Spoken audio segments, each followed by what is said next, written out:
different curver, isn't it? Oh, it is. It's very important that we do that where you feel comfortable. Yeah. Because if you start to feel uncomfortable, I'll start to feel uncomfortable. Yeah. And at this moment in time, I'm very comfortable. Oh, that's good. I was less comfortable when we were going sideways. No, I was perfectly comfortable. Because I asked you to power and you did. Yeah. But the trick there is trying to get you to the point where you're doing that automatically on your own without being told. Yeah, I know to do that rather than... Correct. Yeah. So you can see how much lock you dialed in before you started adding the power on. Yeah. As soon as you started adding the power on, the car sorted itself out. You don't need lots of power. No. You just want the weight. Too much and it'll let go. Not too much and it'll have the same output as what staying off would. So you need to be selective with it. So what you're trying to do is feel the sweet spot where the weight shifts back to the rear, and you'll feel the car straighten itself out. You won't have to do any steering at all. Those nice long straights. So what I'm trying to get you to do there is narrow out the next two corners. And I'm going round. You're going really wide, which means you have to come in really tight, and that gives you a much tighter turn to get round. Yeah. If you change your line there, it frees up so much more track ahead of you.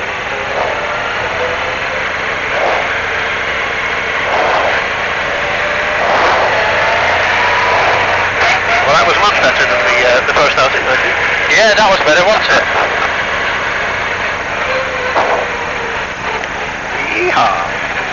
We like that. I like that.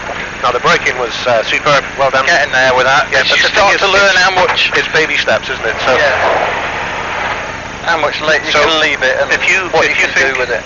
Now, if you go back to where you were losing time at Kerber by coming off the power where you didn't need to. Yep. So now you're starting to incorporate that, holding the power on, and you're understanding why you're doing that. Yeah. To stabilise the car in certain areas and keep it in a position where, if you need to, you can change the line of the car just by altering the throttle rather than steering. So it gives you that option.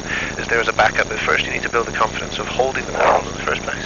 Yeah, that was noticeable in that on all the corners I was braking and then back on the power and holding it. But not accelerating, just maintaining your current speed. Yeah, because I'm not going, I should have done that, and then putting it back on. You're trying to balance, so at least then you have the option of moving the weight around if you need to, especially if the grip levels are low.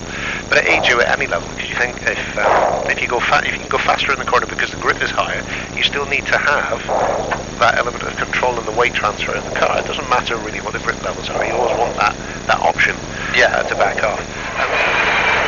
Excellent. Okay. Better. Oh yes. Good. Faster. Feels faster. Huh? Feels a lot faster. I wouldn't worry so much about the speed. It's just like the progressive growth in the understanding and confidence in things. The speed is a byproduct of that. Yeah. What I was going to kind of say was it feels faster, but I'm doing less. Yeah, less busy. Yeah. You kind of go down the straight going. Not you. Yeah. You know, that's taking the mickey, but you know, you kind of do a little bit, kind of rather than being on edge all the time. You're You've now got breathing space. Yeah. And you're kind of going down that straight, going. I know what's coming. Yeah. So that gives you time to. You kind of go in your head. You go 3, 2, 1, and then get busy. Change it. Brake change down. So it gives you that time to plan. And that's again another system. You know, it's a system that you could. We talk about systems all the time. I know I mentioned systems all the time, but there is a system for absolutely everything. So you think about all the individual components of getting the car around the track. So the acceleration use, the brake use, the steering use, when you change gear. They're all individual systems. You can't go out and learn them all at once. You have to learn one, polish it off, and then commit it to the bank, and then do the next thing, and so on and so forth. But then you need to do that kind of cool thing where you connect them all together so they all make sense as a team. Yeah.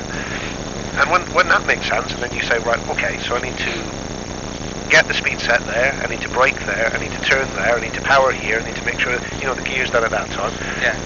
That system is incorporated into the surface of the day, the camber of the track, you're on a hill, and that's an image that your brain captures and uses as a muscle memory for the next time that you see that same thing, but it could be on a completely different track. Do you see what I mean? Yeah. So it might need tweaking and polishing because the amount of grip that's available on that particular day might be different, or the angles and the cameras might be slightly off.